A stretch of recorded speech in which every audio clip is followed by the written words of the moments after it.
Hello, I'm David Debato, and this is the No Delusion Zone for Monday, July 13th, 2026. And my very special guest today is someone I've had on before, but I'm pleased to have him back. And his name is Stephen Marche. Among many, many other publications, he's most well known for his book, his bestseller called The Next Civil War. And he wasn't talking about Syria or Iraq. He was talking about the good old US of A. He also has a podcast out, which I think he said, Steve, is going on its second season called Gloves Off. But what we're going to be talking about today are two recent pieces that he wrote, one of which appeared in the New York Times and the other one in The Guardian from the UK. So before I rattle on, welcome back, Stephen. Always a pleasure, David. Well, as I said off air, there's just a ton of stuff to talk about, but I'm going to try to keep it to those two recent pieces that you wrote. But before we even get into that, just give us your, I just want to say one thing to you. I know you actually do love America. And but you're also one of its harshest critics, which kind of puts you in my boat. I am an American, but I pound it mercilessly because of obvious reasons. But let me just ask you this: in your opinion, from all the research you've done, being in America a lot and seeing what's going on with the Trump administration, what would you characterize as the current status of the relationship between America and Canada right now? Well, I mean, it's incredibly hot. It's bizarrely hostile. I mean, it literally hasn't been a hostile relationship since 1812. Maybe, like, I guess if you wanted to say, you could say that there was some worries in the 1860s, but since then it's been the longest unguarded border in the world and basically brothership and kinship. And it's been turned by the actions of a very small group of American lunatics into a relationship where Canada has to start, pulling away from the United States in virtually every aspect of its life, and disentangling what was one of the most integrated relationships in the world. Right. I mean, I think you could argue we were the two most integrated countries in the world, outside of like explicit political blocs like the European Union, and now we're figuring out how to get away from the United States and how to survive threats from the United States and active hostility. So it's soured in a way that I think would have been literally unimaginable even 2 years ago.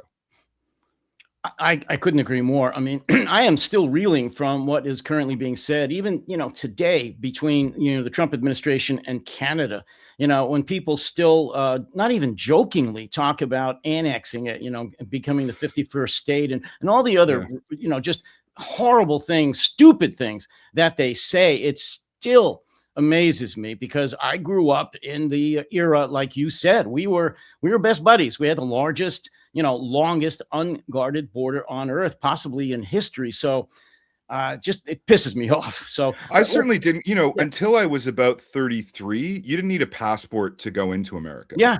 From Canada, right? Or vice versa. Yeah. Right. Like, never mind a visa or anything like that. Like, you didn't need a passport. It was literally, I remember driving through the border and you just literally waved your hand and that was it. And I mean, when I was a columnist for Esquire for 8 years. I was a professor in New York for a year. Like, and I didn't consider like that did not going to America I did not consider that travel.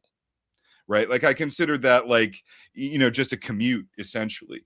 And that's all changed very, very drastically. Yeah. For no good reason, incidentally. Like, for absolutely no good reason. I should have introduced you this way. And for folks that don't know you, the few that are watching that you're Canadian. So, yeah. I didn't really say that, but it's kind of obvious. And as you know, Stephen, there are houses still on the American-Canadian border where half the houses in Canada, half the houses in the United States. And people who own those houses, I think one is a library too, one's a city hall. They're kind of proud of it. It was just because it was an unguarded border. We were best friends. and it Yeah. was kind of a cool thing to be. I'm not sure they feel the same today about that. Well, the library, I mean, I think it was Christy Nome who kept jumping back and forth, and it went to that library and had a huge display about how she could take it over at any moment. I mean, it was literally turning these symbols of unity in amity into symbols of enmity for reasons that are really, I mean, still mysterious to everyone here, genuinely.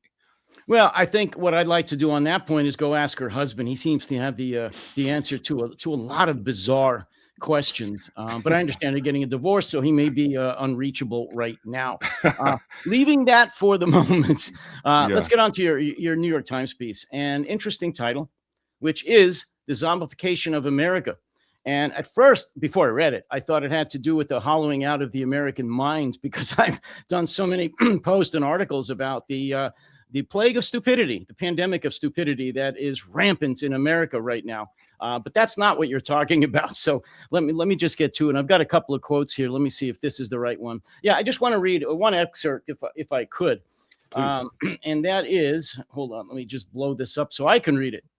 The post-American reality is not a word without America, of course. As a geopolitical actor, the United States has become a kind of lumbering zombie, a beast that can be startled into reflexive actions, but lacks higher functions. Much of the world understands that another round of elections in the midterms or in 2028 won't solve anything. The American people are so divided that the future will be chaotic, whoever wins. Many outside the United States feel they fear a sane Republican or Democratic president would not be able to guarantee a stable American policy or consistent application of even the vaguest principles in international relations. And that kind of sums it up, I guess. We're a lumbering monster, a lumbering zombie. But I don't want to go on anymore. That was just something that stood out to me and kind of encapsulated what you said. Tell us what basically is your premise on what is that article all about, the zombification of America? Well, I mean, there's basically two things happening at the same time as America backslides out, becomes less democratic all the time. One is that it becomes more of a threat to everyone, obviously, but also it becomes weaker all the time. And this is causing everyone to reevaluate basically the entire basis of their national security plans and their national security apparatus and their relationship with the United States. Is in effect the same thing for what we used to call the West, right? Like for Europe and Canada and also in Asia. The reason I use zombification is that the actions of the current U.S. government in foreign policy, they're not just like evil or something like that, because or something or whatever, however you want to describe that, they're not self-interested, right? And it's very hard to deal with countries where their self-interest doesn't manifest, just as with people, right? If someone is not operating in their own best interest, it's very hard to negotiate with them, right? And so because they're willing to do things basically randomly, right? And that randomness, that sort of random reflex action has kind of defined the Trump foreign policy, right? And I think the big turn was actually Greenland. I mean, I think in hindsight that it's pretty clear that was probably the most self-harming action by an American president in the history of the country, right? I mean, it took an alliance network that was the envy of history, that really could not be compared. It really could not be compared with anything outside of the Roman Empire. It caused it entirely to crumble from within, right? And that's the sort of state we're in today. So there's what's scary about the United States is not necessarily its threats, but its self-harm, right? And its lack of being able to really reflect its own self-interest, which makes it totally unpredictable. Right. And when you're dealing with, your foreign policy, what you want is predictability. And the United States has absolutely none of that. Well, yeah. And in the piece, I mean, and you talk about that and you detail it out. And one of the lines that I think kind of sums up what you're saying is not only the unpredictability and the chaos, but you quote Gertrude Stein, which is when you look at America today, there's no there. Right. So talk about that. What do Well, you what are mean you by that? dealing with, right? I mean, like we're supposed to have Kuzma negotiations, although they've punted this for reasons that, again, we don't understand, right? That consumed the intellectual energy of this country, of Canada. I mean, for a year, right? And then suddenly it's like, well, actually, we're not doing any of that because they can't. Because to sign an actual agreement with Kuzma, they would have to take it to the House, right? They would actually have to take it to the legislative body, which I don't feel that they're really capable of doing. In Trump 1, for example, when we were dealing with, I should make the point, Trump made a deal with us in 2018 and now has reneged on it, or just he wants to threaten us a bit more with it, so he's not signing it. It's just completely random. So if the president who signs deals with major trading partners literally won't honor them 6 years later, what is the point of making any agreement with the United States, right? And never mind when someone else comes into power, like who's going to come to power next in America? What if democratic socialists come to power in America next, and they're completely opposed to free trade as such? Where do we stand then? And then those agreements that'll be made, who says that they will follow, that whoever follows them will follow that, right? So you have, that old thing about like partisanship at home, but across the sea we're all united. Like that's completely gone in the United States, and it just means that there's no one fundamentally to make an agreement with, because the country can't agree on even the most basic aspects of what it wants or who it is, right? And so that's much more than the stupidity of Strait of Hormuz and the stupidity of the war of Iran. It's that total randomness that is long term damaging to these relationships. Well, you brought up the Democratic Socialists, and I wasn't going to go there, but I think it's an excellent point in this discussion. I did a post on them recently where I just, lambasted them. I am not a fan. I'm not a Democrat. People, because I oppose and criticize Trump and MAGA, people assume I'm a Democrat, which of course is par for the course here. I'm not. I'm an independent. I don't care what your party. I hate political parties, to be honest with you. But the Democratic Socialists of America pose a real danger. They really do. As you know, they're on the opposite side of the spectrum from MAGA. But having said that, they pose an equal danger. I mean, these are the people that support defunding the police. Just siding totally with the October massacre of Israelis, forgetting everything else about that, supporting the Palestinians, and turning their blind eye to that. Absolutely horrendous, giving away all public property to everybody. That it's insane. I mean, so that's a real danger. And so, I think what we're like one of the major theories that I used in the next Civil War, one of the models, it's not really a theory, is the reverse pendulum effect, right? Which is that the left gets crazier, and then that makes the right go crazier, which makes the left go crazier. So people talk about a correction coming in America. Well, that of course that is going to happen, but like, does it correct back to like sanity? No. Like it will like, think about the last burst of left-wing thought that came out of America, right? It was 2020 identity politics, and like the effect of that on countries around the world when it spread from America was pure toxicity. Right, like it was absolutely toxic. So like, if those are the choice, like as America, as the democracy slides in the sense of policy declines, you have these extremist politics getting power on both sides, and it is it's when you're on the outside trying to make a deal with reasonable people, and the reasonable people who we all know are 90% of Americans, right? Like or let's say 80, right? Like we all know that there's a core of basic common sense in the American ones that are people literate anyway. It's just the common sense and reasonable human beings of America have been excluded from their political processes, right? And so when you're on the outside trying to deal with it, like whether it's left or right, when it's these extremist forms, they're inherently unpredictable, right? And so when people say a correction is coming, I mean, to what, right? I mean, that's really the question we have to ask ourselves. So, I mean, what is increasingly happening is in America is becoming a vector of highly polarized politics. And I mean, one of the things that I think is perhaps not really understood is that a huge amount of America's power was its aspirational elements, right? Like the reason that the Supreme Court was the dominant court in the world is because it made smarter decisions and people watched it and listened to it everywhere else in the world to see what law should be. That's gone. Right, that that will never come back, right? So like these aspirational aspects of it are also really declining pretty rapidly, and yeah, I mean, I think it's the extremism in American life rather than left or right that is the problem. And we've had that problem for that issue for a very long time. Like you said, when we self-correct, it's always to the extremes. We almost never find the center. And that keeps happening today. Again, looking at your post, your recent article, rather, on the zombification, about how real security could only be found, there's a quote, by removing your country from American influence on every front as far as possible. I mean, that just, really hurts me, as an American combat veteran.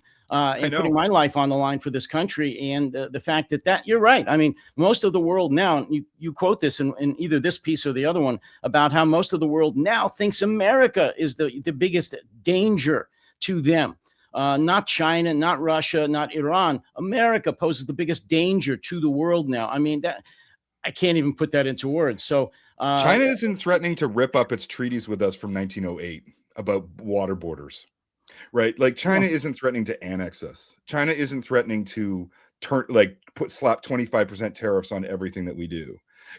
Like the threats are coming from one place here. Yes, right. So and that's especially for us where we really built our entire system around integration with the United States from about 1988 on. Right, like there was this sense of like basically after the fall of the Berlin Wall, we were like, look, we won. We're all on the same side here. We're all basically the same system. We're democratic, liberal democracies. We want to technologically grow and we want to prosper, right? Like we want to get richer. We want our children to be wealthier than us. Like this is how we're going to do this.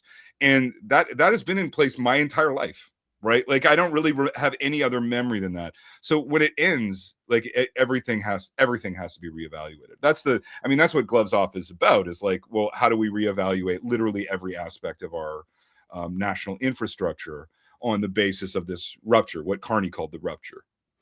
And I want to say again for the folks that are watching this, because I know I'm going to get these kind of comments, which is these are two real American haters, so we don't listen to them. They hate America. It doesn't matter what Trump says or the Republicans do. They're going to hate America. So, blah, blah, blah. Well, of course, that's BS. You're talking to two people or listening to two people who actually love America and are able and willing to criticize a country that they grew up loving. And I think Stephen said that a million times now. He grew up loving America, appreciating it. He's lived and taught here for decades.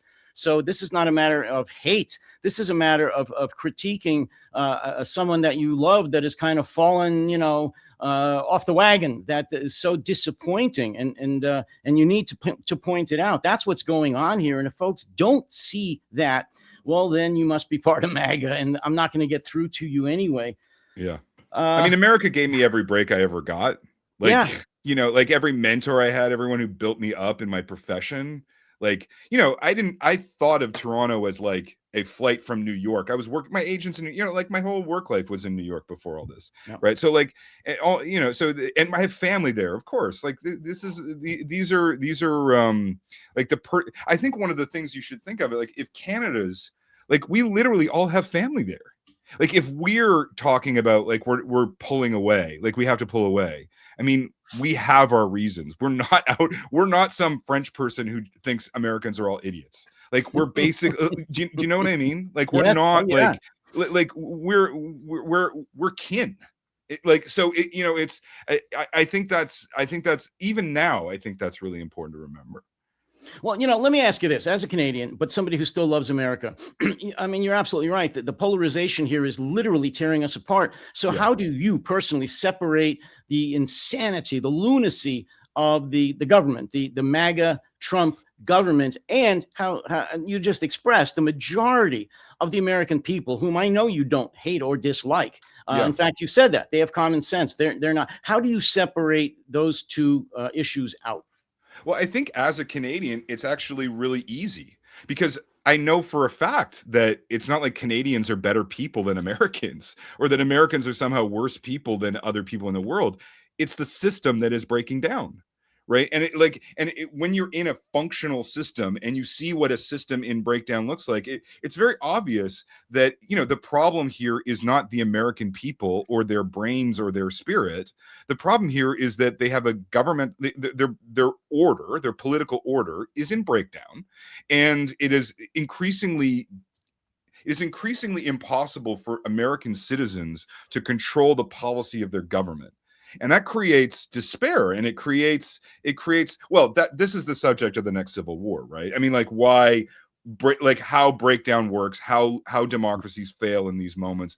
It's not, I would say that one thing as a Canadian as well is that American exceptionalism, the idea that America is a unique country that has a separate history, it's the greatest country in the world and the laws of history don't apply to it. I also know that's nonsense. Well, we're going to get, that's a segue into the UK, the Guardian piece, which but is it's not, itself. So it's obviously not the people. I mean, anyone who's ever been in America would know that. I mean, Well, let me ask you this then to follow up. Why don't Americans who are, not bad people, they're not Trump and they're not MAGA for the most part, why don't they change it? Why did 50% of them, 49.8%, vote for Donald Trump the third time around? What's that all about, in your opinion? Well, I mean, I think there is a real ingrained despair that happens when your political system has reward, they have neither political party decided to stop partisanship, right? Like they absolutely could have, if they even conceded something like open primaries,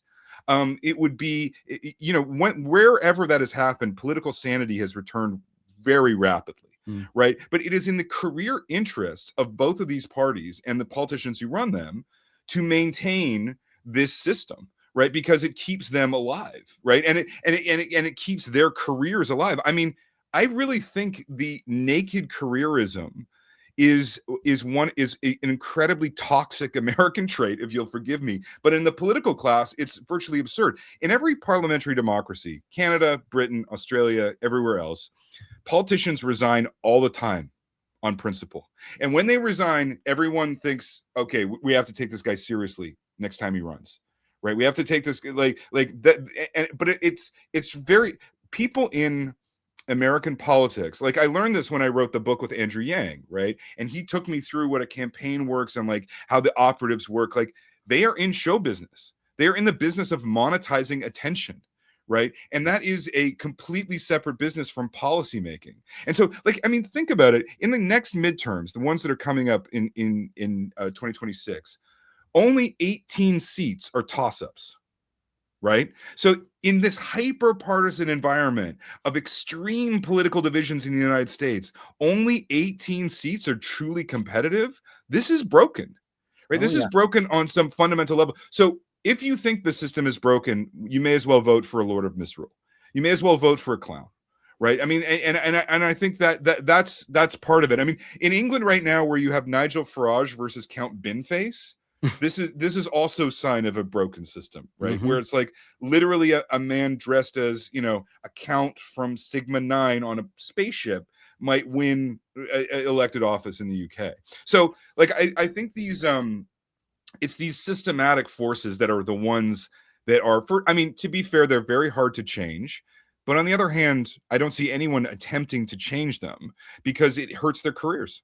I mean, I know that's such a upsetting answer because it's like, my grandfather, to preserve democracy, my grandfather had to be in the back of a Hamilton bomber for 4 years, flying missions over Germany. Yeah. All these people have to do is maybe make their own careers a little less secure to preserve democracy. And they won't do that. I will blame the careerists all day long. I think you're absolutely correct. But again, and I know I get flack for this, but I don't care. I also think that the education system in this country is broken. And in fact, I'll put this up right now. I mean, here's just one of the stats. Anybody can read that. 54% of American adults read below a 6th grade level. And that's just not this survey. That's many, many, many institutions, including, I think, the American Literacy Institute, who did these tests and these surveys over the years. And we have a real problem with Americans who can't read anything more than a soup can at the supermarket. So how do you expect them to understand the issues, to understand or listen to a candidate's speech and know what they're talking about, or understand what you're talking about, which is careerists? They don't know how the government works. They don't know what the U.S. Congress really is. They don't know the 3 separate branches of government. And I know I'm hammering the American people, but I'm sorry. As you know, democracies need an educated citizenry. You can't have zombies. I'm sorry. You can't have illiterates, primarily illiterates, people that read at the 6th grade level or below, or functionally illiterate. You can't have them. You can't have a democracy depend on them. They are easily lied to. And that's what's been going on for many, many years, not just Trump. He's just the latest ringmaster, and he's the best liar we've had in a long time, if not the best. David, please don't put me in a position where I have to defend the American people at this point from a Canadian point of view. I'm here in Canada. I've got to sort of keep my street cred. Don't. I would just say that there are lots of countries in the world where there are uneducated populations that have preserved their democracies, right? I think that's what is happening is, why have people lost the sense of its value? Why is this decline in trust in institutions? So, and finally it's coming for the military even, right? Which I thought was, that was when I wrote The Next Civil War, which was like 3 or 4 years ago. It was the one where it was really, trust was still very high. But the deployment. We talked about that when I had you on last time. And you thought the military was still the last bastion of hope. Yeah, I mean, I think things like the deployment to Washington, these things, they weaken it. They weaken that trust in some really, really.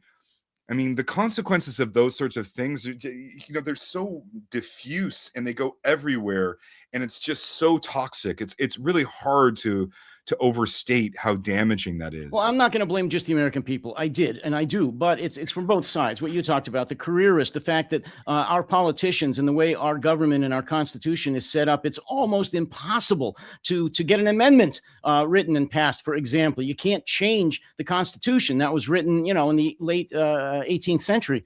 So no, it's not just the people, it's the government and the people that have a vested interest, meaning money, working against them to make sure that things don't change, to make sure that the people only get so much information, and that the government, the candidates, what about PAC in the United States, the political action committees? I mean, my God, that shouldn't be even legal.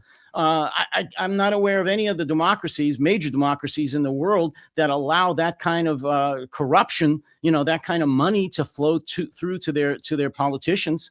Most countries are trying to get over it, as hard as they can. They're not going back into corruption. But it's funny.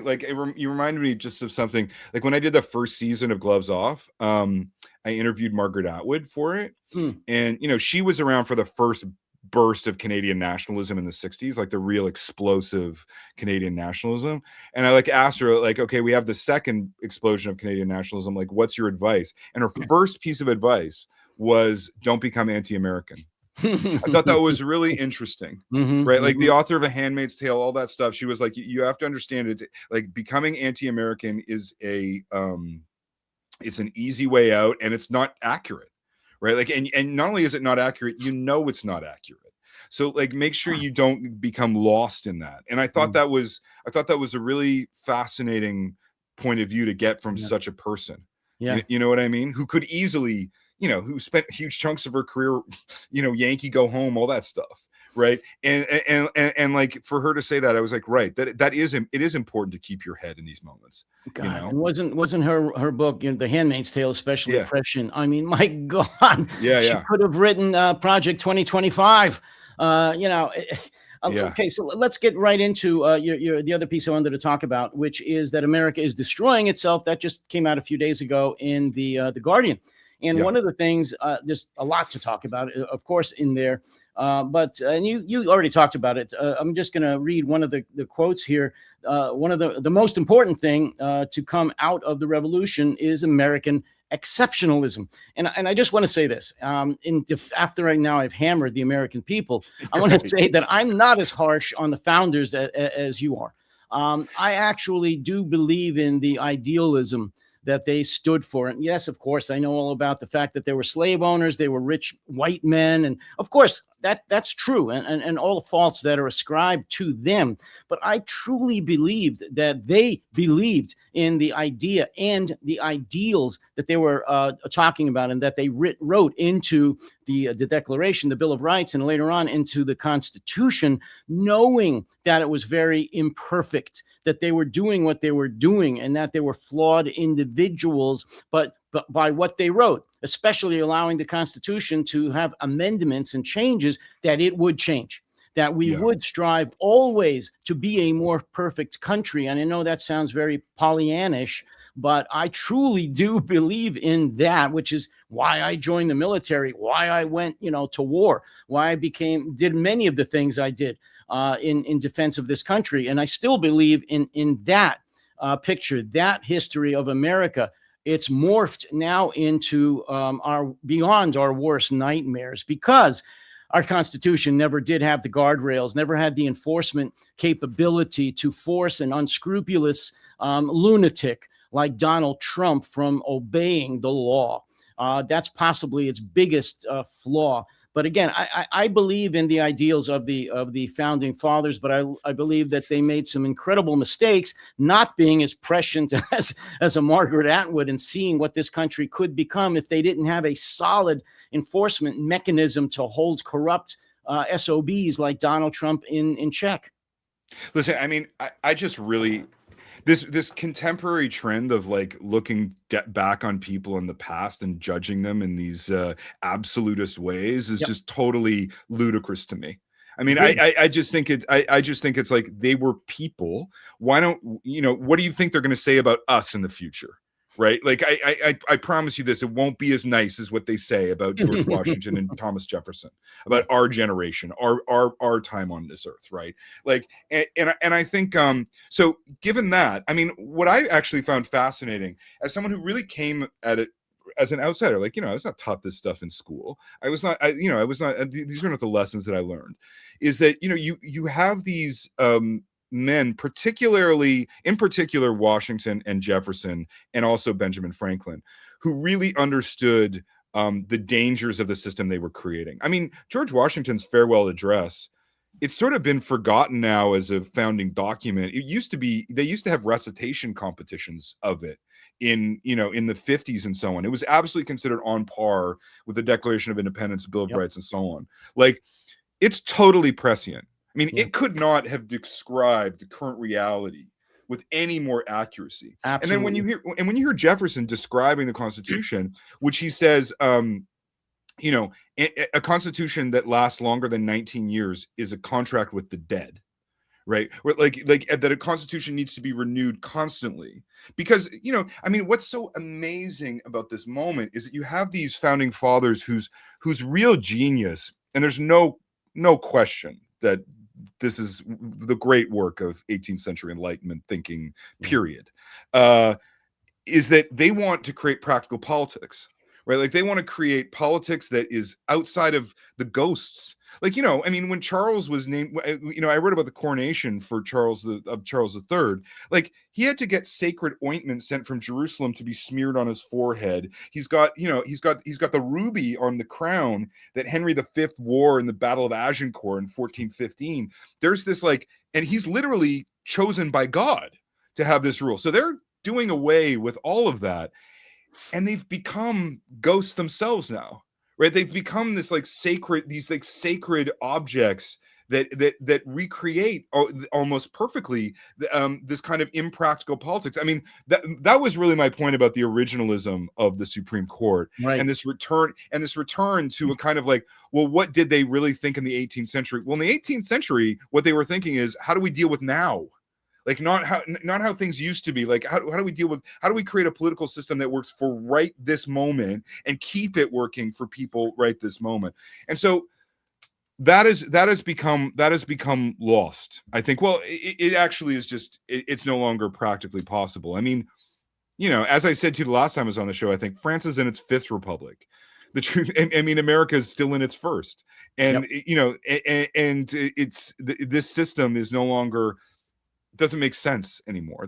Literally, the language has changed You to the talked about point where it's, originalism. yeah, Most folks don't know what originalism is, not because they're stupid. It's just right, it's something we don't talk about every day. Basically, it has to do with mainly the judiciary, who believe that they should make or come down with judicial decisions based on what they think the founders' original thoughts were in the late 18th century. Forget the yes, amendments, forget all the changes in the world that have happened in the 250 years or so since. We should base it on what we think they meant in the 18th century. And one of the best examples of that, and you mention it in your piece, is Bruin versus the yeah. New York State Rifle and Pistol Association, which opened, that was only in 2022, which opened the floodgates even more to everybody that can draw breath in America to owning a handgun and pretty much carrying it fully loaded wherever and whenever they want it, as if we don't have enough gun-related carnage in America. If you want to talk about that, because that goes back to, as you said in the piece, Stephen, original thought. They were talking about muskets back then when they talked about the right to bear arms, and it was only for a militia. But I don't want to teach people things because I'm not a lawyer, but that's what it meant. And so if Americans think it meant 18-year-olds carrying a Glock with an extended magazine around to the supermarket, that ain't where that came from. But I also think, like, when you read Jefferson, like, just as, again, coming at it like as a non-American, like, Jefferson was not under the impression that he had all of the answers to life's problems. And like, he really did not believe that about his own politics or his own system. So, I mean, you could argue that Hamilton did, but like he was also in his early 20s, right? Yep. When all this was happening. Like, and certainly George Washington, I mean, the definitive act of the American Revolution isn't really any of the battles. It's Washington retiring to Virginia, right? And the reason he does that is because he's like, what we're saying here is no one knows what has all the answers, right? So to say that these men in the 18th century had all the answers is actually totally antithetical to how they imagined themselves in this space, it seems to me, right? And that's a terrible loss. I think it really is. And when did it start to fall apart? I mean, it's that's another question. But like 1980, when the originalists really start to come into play, like, and the Federalist Society starts up with real vigor. I mean, that's when you start to get, sort of weirdness starts to enter American politics in a weird way. To those that aren't familiar with it. The Federalist Society? Yeah. Well, they're like a far right group. Where did they come out of? I'm not even sure where they come out of, but they have worked assiduously to create the current U.S. Well, I think they started the seed was planted during Goldwater. Right. It was, but did they come out of Harvard? I think. Oh, you mean? Oh, yeah. Yeah. I'm sorry. Where they were actually educated. Yeah, they were all Ivy League, Harvard, or Yale types. Yeah. And they were the first originalists. They were like, let's go back to the 18th century, basically. But how did we get on this point? Well, I mean, your piece, and America's destroying itself, and I don't know if I could say your thesis was the most important thing that came out of the revolution was our feeling that we're exceptional. But maybe it is. So if I'm wrong there, tell me. Or is that no? I think the sense in America that one thing that you really do notice as a foreigner is that every American holds it. Like, it's not right or left. Like New York Times writers in New York believe it every bit as much as ranchers in Texas. Right. That they are fundamentally the country in the world. And that the rules of history do not really apply to them. The shining light on the hill, shining city on a hill. I mean, I remember interviewing Richard Spencer, the white nationalist, and I mean, and I remember him telling me, like, the shining city on the hill is gone, right? Because he was not in favor of America, right? Like he was in favor of white ethno states and like, you know, and the, you know, he just could not bear the reality that America's only 54% white and like is actually a melting pot of like huge numbers of immigrants and ideas and a completely, you know, mongrel society, really, when you look at I mean, that's its greatest strength, obviously. That he just could not accept that. But it's, you know, and I mean, it's also the kind of thing where even as an outsider, you feel it, right? Like you feel that sense of like, this is the land of destiny or something. And I mean, you know, I think Trump has done a lot to end that idea, right? I mean, this is the first year that there's ever been net emigration from the United States ever, right? Like you have people leaving, and not just people, talented people, talent leaving America. I mean, well, you know, you're right. I mean, he has demolished that whole, you know, a feeling for Americans feeling that they're exceptional, except he's fanning the flames of that still. I mean, what's make America great again? I mean, so his core believers would still today represent about 1/3 of all Americans, adult Americans who vote, 1/3 after all he said and done. So he says we're exceptional. We're the best that the earth has ever seen. And what does he say? And we're getting better. Right. You know, but I mean, you know, that's the kind of thing you say when you're losing it. Yes. I mean, I actually think the one of the surest signs of Trump's politics was when he said, "Do you think we're so innocent?" Do you remember that? Yes. Like back in like 2015. And I mean, on the one hand, it's like, well, I guess that's true, but on the other hand, I think there was an innocence to America. Yes. Well, he said that during a debate with Putin in Helsinki. When he said, we're just as bad as you. We're murderers too, and we're not innocent, blah, blah, blah. No, there was an innocence. I'm sorry. It wasn't all Leave It to Beaver time. But, I was alive long enough to know that it was a much more innocent country that really did believe in itself and really did have some standards and morals that even the Republicans would not cross. That's no longer true today. Well, and I mean, more to the point, as a Canadian, like, we kind of based our international order on that, right? Like we based our international order on the fundamental decency of Americans. And then suddenly it was like, no, that's gone. And so now we have to really reorder everything. I mean, it's, I think, like, I don't think that loss has been felt in America quite yet, but it will be. No, and I recently started reading again the history of the fall of the Roman Empire, the history of the, by it's incredible, isn't it? Yeah, I've read it before, but I'm reading it again. I got the hardcover. There's a great piece in the Times today about it. Did you see it? About the that actually got me to think about starting to read it again. And no empire, and we're an empire. No empire falls overnight. The Roman Empire didn't fall in the year 476. I mean, it took hundreds and hundreds of years. And so you're right to follow up on what you just said. We don't feel it here. I do. Millions do. But as a nation, we don't feel that we've lost anything, that the end is close, or that our innocence is gone. Our institutions are teetering on the edge or even gone.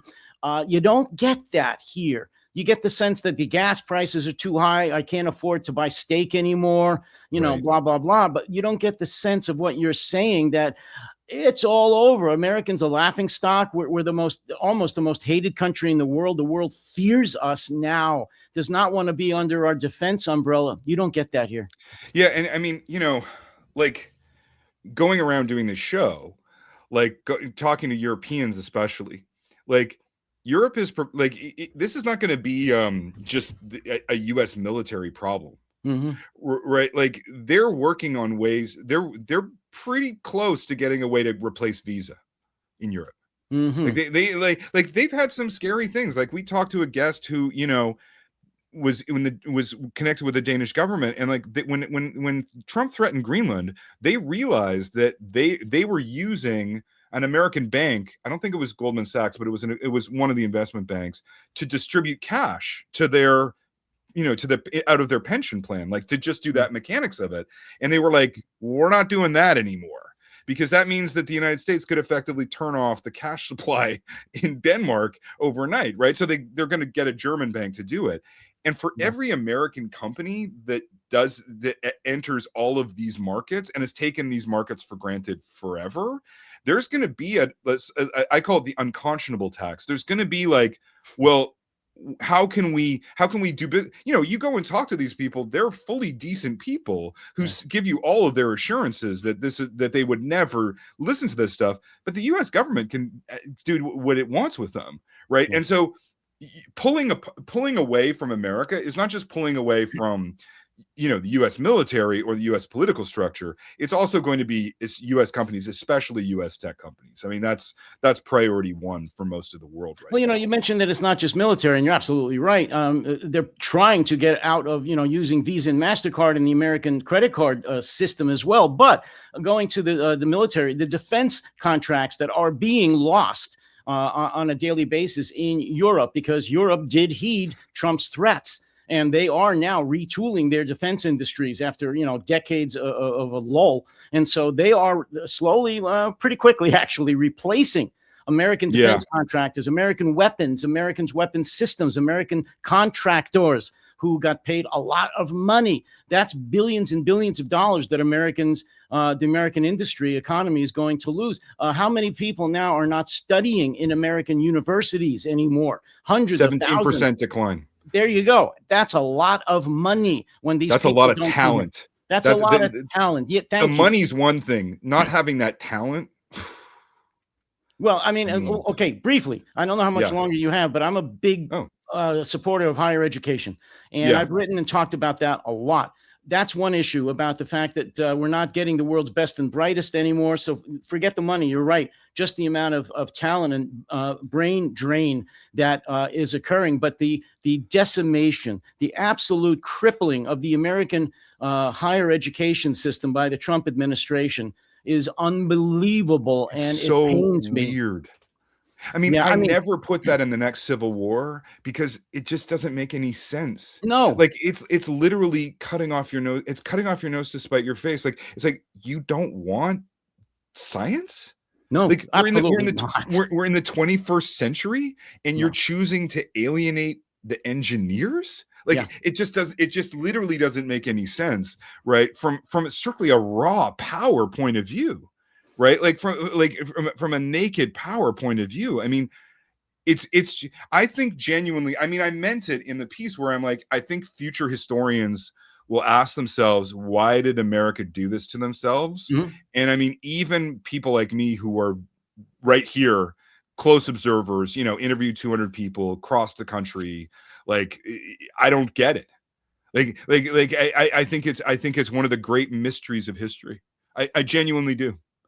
Well, I'll give you another example. I mean, like I said, I'm a huge proponent of higher education, and this pains me every day. I read the Chronicle of Higher Education religiously, and I know what's going on there. And I talk to, you know, a lot of instructors, professors, but also recently, and I did a couple of pieces on this about how Trump is ripping up the Endangered Species Act, how he is allowing drilling on national parks, offshore drilling in critical areas for you know, maritime creatures and coral reefs and endangered species just off our coasts, and on and on and on. How, just from an economic standpoint, Stephen, how he's shutting down the you know, electric car industry. So we're basically giving that to China, you know, who now is by far you know, surpassed us, and solar panels. They are the world leaders in solar energy. And they build the equivalent of one coal plant in solar power every 8 hours. There you go.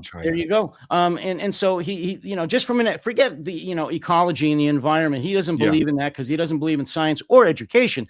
Just from an economic standpoint, he's shooting himself in America in the foot by not getting, you know, in front of solar and wind power and giving that to other countries. That's insane. I mean, you know, the America that I knew was 100% the country of the future. Yeah. Right. And innovation. And not only that, it was the country of the future of abundance. Right. In Australia right now, they have so much solar and wind power that they've effectively said that electricity is free between noon and 3 every day for every Australian. Right.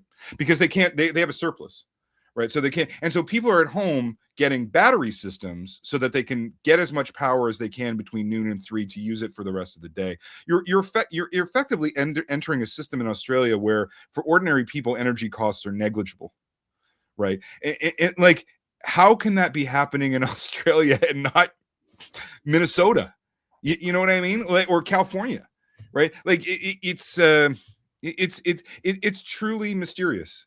Like I think it's one of the when you read Decline and Fall, like, one of the things that's interesting about that is that it's like whatever it is, 8 volumes when he published it in the end. Yeah. And he doesn't really come up with an answer for why it No. happened. There's like this reason maybe, and a little bit of this and a little bit of that. And, and maybe you could, this is one theory. But, I mean, one of the more interesting one of the reasons it's a great work of art and a great work of history is that he really says no one really knows why it fell. There's no one point that he could put his finger on. That's the reason. Exactly. You can't go, that's it. Yeah. And similarly, I think in the American decline, why is just like, it's, you don't like scientists, like you don't like money. Like, I don't understand. Like you don't want to have more power. Like, it's just, it's for these weird aesthetic choices. That part that we're talking about now, the absurdity of diminishing and destroying the higher education system, anti-science, anti-education, that's fairly new. I mean, the Republicans, that was not their history. This is Trump. This is Trump. Yeah. This is revenge. This is getting back at all those people who told him he was wrong, or what the eggheads. This is an egghead revenge of the eggheads. That's all. Let's beat up the nerds. That's all it is. That's all it is. Because you mentioned that the southern half of this country could be the solar capital of the world. You got a lot of sun going on here. I live in Florida. I know for a fact. We could supply it to the northern half of the country and to other parts of the world. We've got 2 huge coasts. We could be the leader in wind power, in the world. So this is insane. And this is money. So it's not about money for Trump. It's about revenge. He doesn't care if he injures the American economy. He just said recently, was it last week? I don't care if Americans suffer from the economy. He said it. I don't care.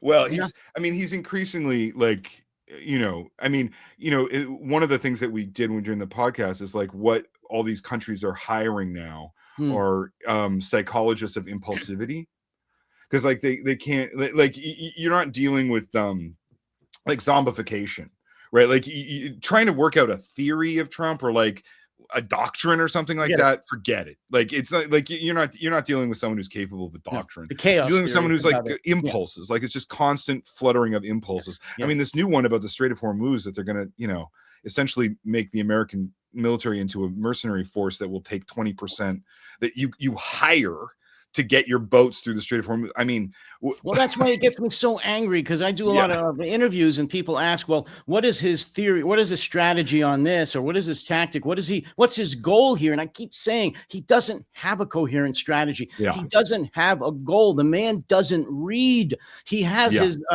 intelligence briefings, which he doesn't have every day because he gets bored, in cartoons. They literally have to draw pictures for him, because he won't sit down and read anything. And he doesn't have the daily intelligence briefing, which they gave for forever, first thing in the morning. He doesn't have it anymore, maybe once a week, and it's a cartoon. So the man doesn't have a strategy. He doesn't have a theory about anything except how is this going to make him money, period, himself. That's all.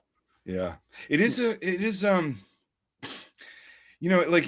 just so fascinating. Like, I know that's a kind of ridiculous and glib thing to say, but it's like, there's a man in power who's supposedly leader of what was formerly called the free world, who can only get his things by cartoon. I mean, it's just, history's amazing, right? I mean, it just keeps throwing up things that you would never predict. Like, who could have foreseen that coming? And who sits on the toilet till 4 a.m. tweeting? Yeah. Or whatever it's called, Xing today, whatever it's called, or social, the truth socialing. Truth socialing these bizarre images. And I mean, Well, I mean, you can see why people with like real governments and real people running real governments are like, okay, how do we get out of this Yes. space And I'm entirely? very angry, and I've written about this ad nauseum, how Yeah. Europe is still coddling him. Mark Rutte really pisses me off. Yeah. I know he's a politician. He's got to, assuage Trump as much as possible, but there are limits. And they Well, need, I think, what they're all doing is buying as much time as yes, they can sure. to like launch their own satellites so they don't have Yes. to use Starlink. Exactly, Right. because we still have the best intelligence assets. I understand that. That's no Yeah. question.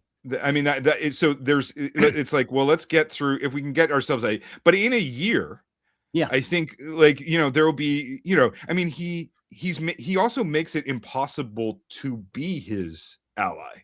Oh, Right. yes. Like if you look at Yeah. someone like Georgia Maloney, like, if Yeah. she had not fought back, if she had not rejected him, she would not be capable of reelection. So, Kudos to her. Yes. yeah, she like there's no, but she does no choice, right? It's like No. he puts you in these positions, right?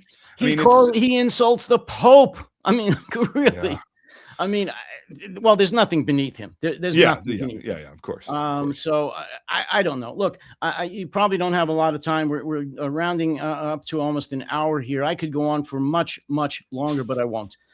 There's just so much to cover. And as I said at the beginning of this interview, you are, even though you're Canadian, you are a real student of America. You are somebody that truly loves America, but also has the sense to look at it with a critical eye. And you've written about it. Not starting, but your most best known piece is this.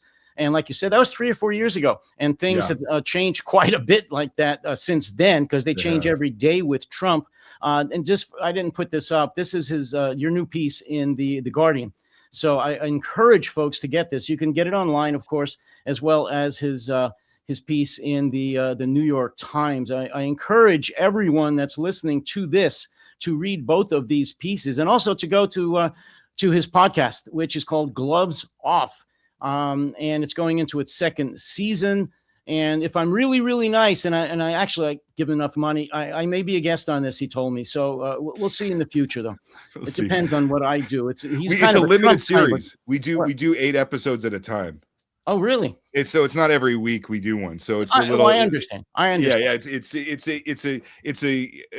We just don't do it that often. We do it maybe where we've done it a couple of years. We keep thinking, well, it's done now. We don't have to do it. It's just the craziness is going to ebb, and then it's like, oh, wait a minute, the craziness got up an extra level. Ends. We have to do it again. Like this keeps happening. So for sure there'll be future episodes of it. Don't do everyday podcasts like me. I take it from me. It'll kill you. It'll kill you. 8 a year is more than enough for me, man. Stephen Marche, thank you so much for coming back. Always a pleasure, David. And I'm going to tell you that I'm going to invite you back in the very near future. So, because things change every day, and like I said, you're watching it. So, we should do one where we both read Decline and Fall. Say again. We should do one where we both read Decline and Fall of the Roman Empire. Well, like I said, I am rereading it again because that Times piece piqued my interest. And I have I think it's the 6th volume that I have, hard copy edition of that. And as soon as I'm done, because I usually read from cover to cover, so I'll let you know. Yeah. Great. Stay on just a minute after we close here. I just want to say a couple of things, but for the rest of you, thank you for watching the No Delusion Zone with Stephen Marche. And as I always tell you, all the non-MAGA folks, that is, take care, stay safe, and stay sane.